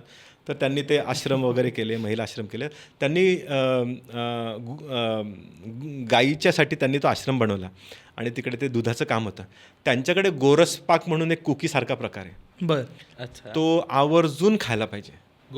गोरसपाक वर्ध्याचा जर मित्र असेल तर कान पिळायचं आणि त्याला सांगायचं की वर्ध्याला जायचं, ते सेवाग्रामला किंवा शहरात गोरसपाक आणायचा. कारण ते गहू आणि ते गाईचं शुद्ध दूध आणि तूप करून करतात, ते अप्रतिम लागतं. म्हणजे गाईच्या संवर्धनातनं तुम्ही मॉडर्न गॉर्मी फूडपर्यंत कसं कनेक्ट करता, हे याचं वर्धा आणि वर्ध्याला काहीतरी फूडचं कौतुक आहे रे. वर्ध्याचं ते वऱ्हाडी ठेचा पण तिथेच बनतो, बोरकोटे तिथेच बनायचं. एक राजमलाई नावाचा एक छान प्रकार होता. काय काय राजमलाई म्हणून एक प्रकार होता, राजमलाई. तो बंद झाला. तो वर्ध्याचंच होतं ते, पण आपण आम्ही खायचो लहानपणी. राजमलाई होते. वर्ध्याचं काहीतरी फूड कल्चर आहे. बोरकुट मला वाटतं अजूनही येतं ते. हो बोरकुट मिळतं ना. बोरकुट तसं नाही मिळत आता त्याच्या कांड्या मिळतात. हां, पण बोरकुट बोरकुटची पिशवी मिळते. पिशवीत आता मिळते नाही. पण त्याला कारण आहे, कारण तुमचा उन्हाळी प्रदेश आहे ना आज. तर उन्हाळी प्रदेशामध्ये तुम्हाला हे बोरं आणि अशाच गोष्टी खायला लागणार आहे. आणि तिकडे काय होतं ना की एक बोराचा प्रकार आहे, तो आपण पाकात गरम करून खातो. पाकात करायचा आणि त्यात तो खायचा, मस्त लागतो तो बोर. हो का? हो. आणि कारण तिकडे जर तू म्हणाल तर 15 ते 16 प्रकारचे बोर आहेत. म्हणजे खायचे नाहीत की अरे मग भूक लागली तर हे खायचं, ताप आला की तो खायचं, लहान मुलाला तो द्यायचा, असे बोराचे भरपूर प्रकार आहेत.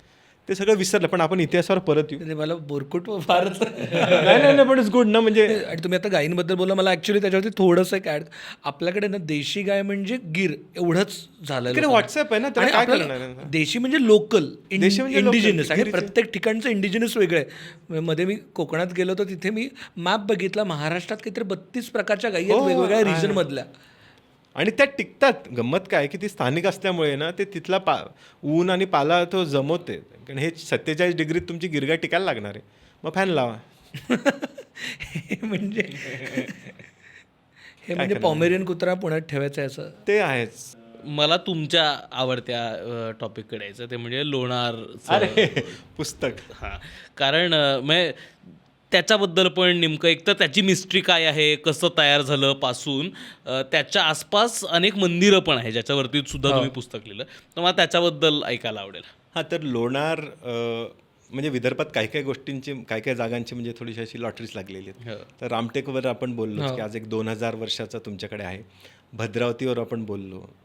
तर लोणारचं काय झालेलं आहे की लोणारचं भौगोलिक महत्त्व असं आहे की तिथे तो उल्कापात झाला आणि ते विवर तयार झालं. तर सुरुवातीला तर लोकांना वाटलं की ज्वालामुखीचं आहे.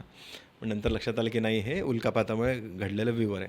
आणि तिथे एक साधारणतः 14 ते 15 मंदिरं आणि 6 ते 8 बारवा आहे. ठीक आहे. त्याच्यामुळे ते असं म्हणजे हे जंगल, भूगोल आणि इतिहास असं तिन्ही दृष्टीने असं महत्त्वाचं एक स्थळ झालेलं आहे. आणि बुलढाणा जिल्ह्याचे ना काहीतरी योग खूप चांगले आहेत. म्हणजे जेवढे वैविध्यपूर्ण काही काही जिल्ह्यांचे महाराष्ट्रात जमूनच आलेले आहे. म्हणजे परभणी जुना, नांदेड, बुलढाणा हे काही काही ठिकाणी म्हणजे इतके शिल्प आणि मंदिर सापडतात. किंवा जुन्नरकडे केव्स, असं वाटतं अरे वा यांना म्हणजे मस्तच झालं. तर लोणारचं पारंपरिक जे आहे तर तिकडे विरज महात्म्य म्हणून आहे आणि त्यांच्यानुसार त्यांनी काय केलेलं आहे की लवणासूर नावाचा एक राक्षस होता आणि मग तो खूप उतला मातला आणि मग तो त्यांनी वर मागितला आणि मग तो अमर झाला.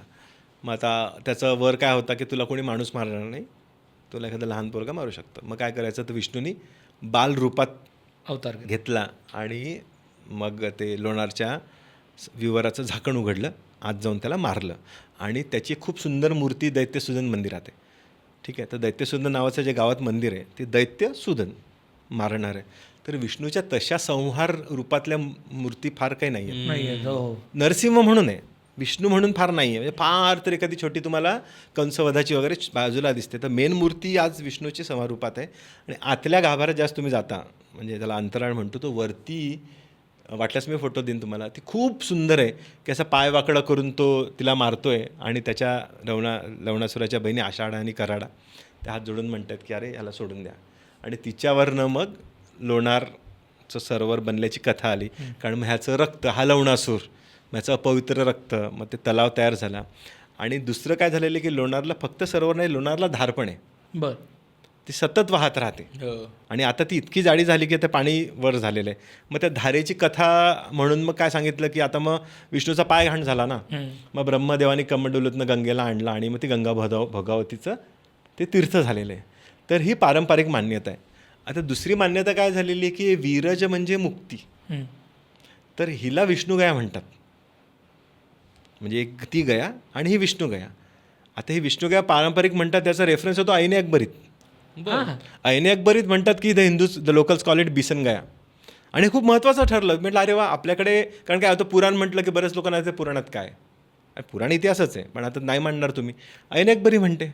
ऐने अकबरी कशाला खोटं म्हणणार, आणि ती छान देते की तिथनं किती सॉल्टचं उत्पादन होतं. त्यामुळे दुसरं मान्यता काय आहे की ही गया आहे आणि इथे तुम्हाला केलं की स्वर्ग मिळतो. त्यामुळे लोणार महात्म्यानुसार रामाने दशरथाचं तिथे जानवाणी यात्रा केली आणि दशरथाचं श्राद्ध तिथे केलं आणि दशरथून म्हणाला की मी तृप्त झाला, आता मी जातो स्वर्गात.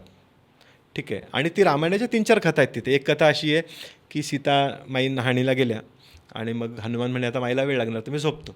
मग तिथे तो झोपलेला मारुती तयार झालेला आहे, तो चुंबकीय मारुती आहे. तर पण इंटरेस्टिंग जर मला हिस्टॉरिकल सांगायची झाली तर मला वाटते महत्त्वाचं काय आहे की महानुभाव. तर महानुभावांचं जनरल आपल्याला माहीतच आहे की चक्रधर स्वामी आले, रिद्धपूरला गेले आणि तिथनं मग त्यांनी गुरु वगैरे केलं.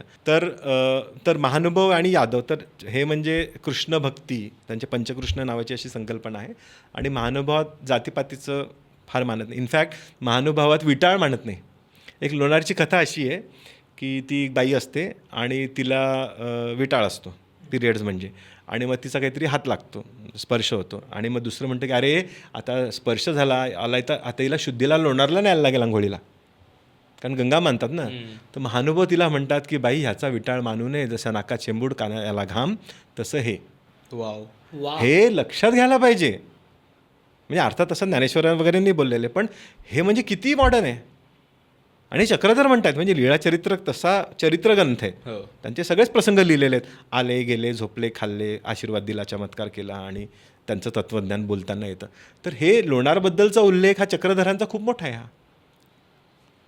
तर आणि म्हणजे तो लोणारचा पण आहे. आणि आज आपण जे स्त्री जे काय आपण म्हणतो ते खूप आणि खूपच प्रोग्रेसिव्ह आहे की शरीराचं ते जनरल स्त्राव आहे, त्याला विटाळ मानू नये.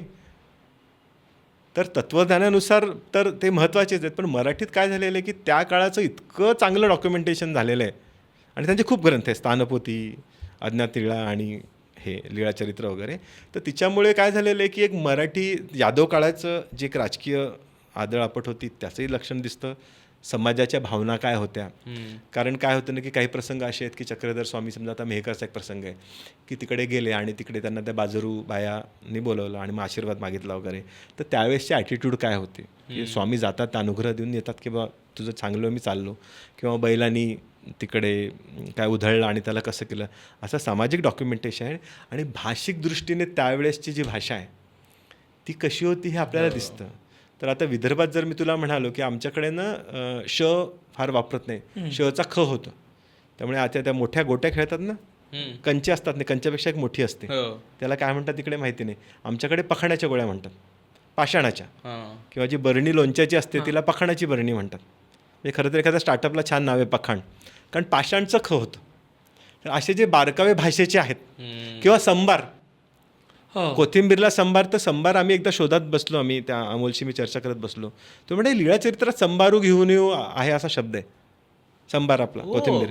हां, मग किती जुना शब्द आहे आणि असणारच, म्हणजे मराठीचाच आहे. पण असे जे आपल्याला जे कंटिन्युटीचे पुरावे मिळतात, त्यामुळे माझ्या गावचा जर एखादा म्हणाला की संभार डाऊन मार्केट आहे आणि कोथिंबीर स्टँडर्ड आहे, तर त्याला सांगायला लागते का, अरे तू स्टँडर्ड आहेस बाळ, तू सर्वज्ञांची भाषा बोलतोय, ठीक आहे. आणि त्याचं अजून एक लीळाचित्राची गंमत काय झालेली की त्यांच्या वेगवेगळ्या आवृत्त्या आहेत. शार्दूल म्हणजे तुळपुळींची आहे आणि त्यांची अंकुळ नेरकरांची आत्ता आली, आणि प्रत्येक आवृत्तीतनं तो थोडासा एखाद दोन वाक्य कमी जास्त आणि प्रसंग घालतात, पण त्यांची भाषा पण बदलते. त्यावेळेस मी ज्यावेळेस लोणारचं पुस्तक लिहायला ते भावे म्हणून एक नागपूरचे, त्यांच्याकडनं मी ते मागितले रेफरन्स, तर हाच प्रसंग वेगवेगळ्या भाषेत थोड्याशा मराठीच्या फरकाने लिहिलेला आहे. आणि मग तो आम्हाला विदर्भात असल्यामुळे आम्हाला पटकन कळलं की अरे हे ना थोडं वर्ध्याच्या माणसाने लिहिलेलं आहे, हे थोडंसं बुलढाण्याच्या माणसाने लिहिलेलं आहे. त्यामुळे तो तसा लिंग्विस्टिक सर्व्हे पण आहे, कारण तसा लिंग्विस्टिक सर्व्हे आपल्याकडे ग्रिअर्सननी केलेला आहे. ग्रिअर्सनचा तो 1900चा तो खूप फेमस आहे, आणि त्याने प्रत्येक तालुक्यात साधारणतः कशी मराठी बोलल्या जायची याचे उतारे दिलेले आहेत. म्हणजे तो वाचायला पाहिजे, नंतर आता डेक्कननी केलं असणार आहे. तर त्यामुळे सांस्कृतिक धार्मिक पुनरुत्थान, तिच्यानंतर एक आद्य जीवनी म्हणून चक्रधरांचं खूपच स्थान आहे, आणि एक साधारणतः आध्यात्मिक कलाचा धर्म फारसा आडंबर न मांडणारा, हे त्यांचं महत्त्वाचं आहे. हा तो पिरियड आहे जिथे यादवांचा विदर्भात प्रसार झालेला आहे. साधारणतः एक 1240 वगैरेला त्यांचा विदर्भात प्रसार झालेला आहे. त्यामुळे अचानक तुम्हाला बुलढाणा जिल्ह्यात खूप ॲक्टिव्हिटी दिसते. म्हणजे आंबळापूर झालं, सातगाव झालं, साकेगाव झालं, सिंदखेड राजाला झालं, बार्शी टाकळीला, आनंदेश्वर. तर ही जी डेव्हलपमेंट आहे ही खूप झाली. आणि ह्याच्यात एक सुंदर स्थान आहे मेहकर. तर मेहकरची गंमत काय झाली ना, म्हणजे विदर्भाचे बालाजी आहेत, थोडासा एक विषय आपण थोडासा वाढवू. तर विष्णूला सरसकट विदर्भात बालाजी म्हणतात, कॉमन मॅन बालाजी. तर बालाजी खूप फेमस आहेत, म्हणजे देऊळगाव राजाचा एक बालाजी आहे तो फेमस आहे, मेहकरचा बालाजी फेमस आहे, आणि ह्याचाही बालाजी फेमस आहे वाशिमचा. तर मेहकरची कथा अशी आहे की एक असा दावलेबुवा म्हणून माणूस होता, तो म्हणायचा इथे काहीतरी आहे, आणि मग त्यांनी ते खोदलं, आणि खोदता त्यांना ती एक 10.5 फुटाची मोठी मूर्ती सापडली. बापरे. हां, तर त्यात त्या माणसाचं वर्णन असं आहे की त्यांनी ती चांदीचा भुसा, ते चंदनाचा भुसा वगैरे काढला, आणि त्यांनी मूर्ती पाहिली आणि म्हणाली की बाळासाहेब आता फक्त हसायचे शिल्लक राहिलेत, इतकी सुंदर. आणि ती खरंच तेवढी सुंदर मूर्ती आहे, अप्रतिम स्माईल आहे. आणि नंतर मग त्यांनी ती इंग्रज म्हणे आम्ही घेऊन जातो, आणि यांनी ती मूर्तीचं मंदिर बनवलं. बाबासाहेब पुरंदरे म्हणतात की शारंगधराचा चेहरा पाहिल्यावर असं लक्षात येते की लक्ष्मी याच्यावर का भळली. आणि खरंच खूप सुंदर मूर्ती आहे ती. आणि अर्थात महानुभावांचे मेकरला रेफरन्स आहेत. आता अशीच कथा मग ह्याला येते वाशिमला. तर वाशिमला भवानीपंत काळू म्हणून एक सरदार होते नागपूरकर भोसलेंकडे. 1700 मला वाटते 77 असं काहीतरी वर्ष आहेत, ते बंगालच्या स्वारीला गेले. आता भोसल्यांनी ना बंगालला खूप मोठं एक्सपॅन्शन केलेलं आहे. म्हणजे साधारणतः आज जवळपास कलकत्त्याच्या आसपासपर्यंतचा जो भारत आहे तिकडचा, हे सगळं त्यांनी केलेलं आहे. आणि त्यांचे सरदार चालले होते तिकडे. तर तेवढ्यात काय झालं की विष्णूची एक मूर्ती सापडली गावात.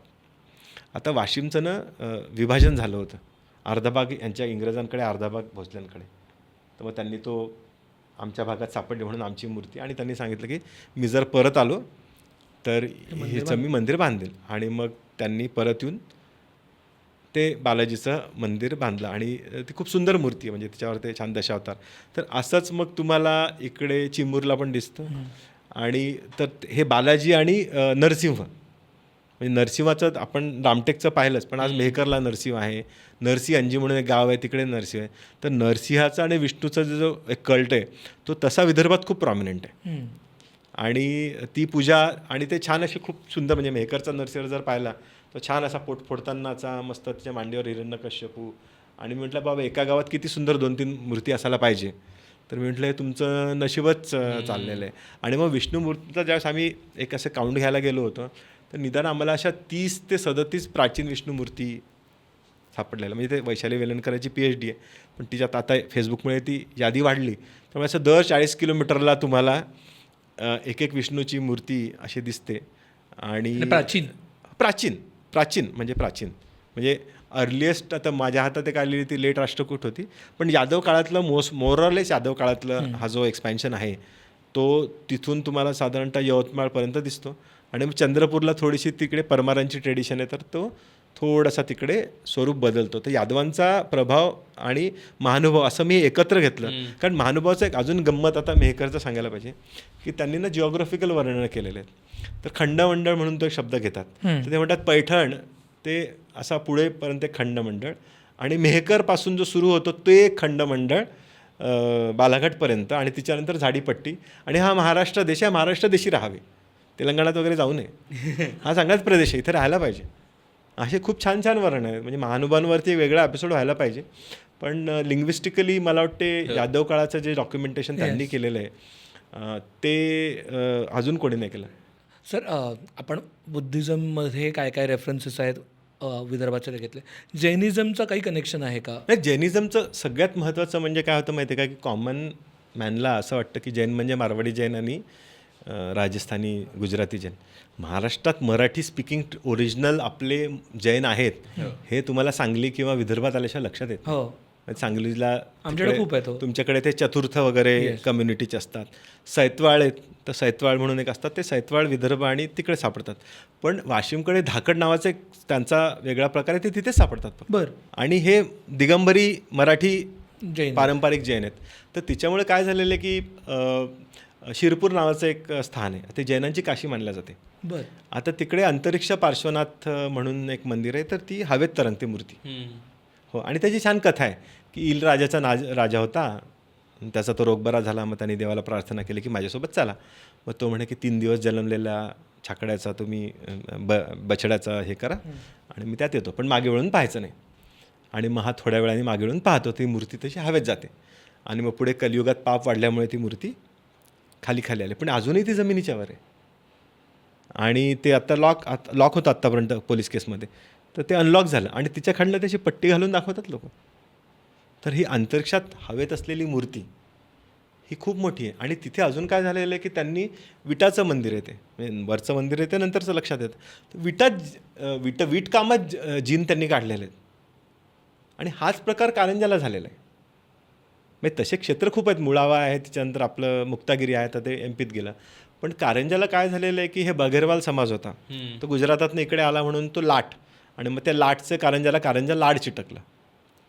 ठीक आहे, आता कारंजाची पण थोडीशी लॉटरी लागली, कारण मग तिकडे ते आपलं नृसिंह सरस्वती पण आले. त्याच्यानंतर संभाजी महाराजांची जागीर पण होती इकडे वाशिम जिल्ह्यात. तर कारंजाला काष्टसंघ म्हणून एक मंदिर आहे. तर लाकडी कामात आज आपण समजा एक यादवकालीन मंदिर म्हटलं तर काय दिसेल तुम्हाला? 4 खांब, गर्भगृह आणि तिच्यावरती सगळं डेकोरेशन कोरलेलं, हे सगळं त्यांनी लाकडी स्तंभात कोरलेलं आहे. म्हणून काष्टसंघ म्हणजे खरं तर Jain heritage of Washim district हे वर्ल्ड हेरिटेज क्वालिटीचं काम आहे. कारण तरंगणाऱ्या मूर्ती तुम्हाला एक ह्याला दिसते शिरपूरला, आणि एक बाजूला आता मराठवाड्यात गेलं जिंतूर, तिकडे पण अंतरिक्ष आहे. ठीक आहे, तर हे 2 अंतरिक्षाच्या मूर्ती आणि हे काष्ठाचं, कारण लाकडी जुने मंदिरं 14व्या-15व्या शतकातले तुम्हाला एक हिमाचलला आहेत किंवा हे आहेत. आणि हस्तलिखितांची खूप मोठी परंपरा आहे. त्यामुळे माझ्या जिल्ह्यात जर तुम्ही गेलं तर घरोघरी तुम्हाला त्या पोथ्या असतात. आता म्हणजे तुम्ही जर जाणकार असले तर ते दाखवतात. आणि त्यांची ना स्वर्गपटाची कल्पना आहे. बरं. मोठे जुने त्यांचे पेंटिंग्स असतात आणि त्याच्यात ते स्वर्ग जैन थिओलॉजीनुसार दिसतात. तर माझ्या गावाच्या जैन मंदिरात एक आहे. तिच्यानंतर कारंजाचा तो खूप मोठा आहे, पण ते काय ते पब्लिसिटी त्यांना आवडत नाही. आणि जैनांचं तिकडे महावीर ब्रह्मचारी म्हणून प्रकाशन आहे. तर आज साधारणतः आपल्याकडे आनंद आश्रमाच्या ज्या कॉप्या संस्कृतवाले मानतात, तसं ते महावीर ब्रह्मचारीचं खूप मोठं नाव आहे. तर जैनिझमचं आज दिगंबऱ्यांचं ओरिजिनल तर आहेच आहे आणि श्वेतंबरी समाज पण आहे, तर जैनांचं खूप मोठं स्थान तिकडे आहेच आहे. सर आपण मगाशी बोलताना बऱ्याचदा नागपूरकर भोसले हा रेफरन्स घेतला. आपल्याला हे पण माहिती आहे की जिजाऊंचं जन्मस्थान पण विदर्भात होतं. सो त्या कनेक्शनबद्दल थोडं समजून घ्यायला खूप आवडेल.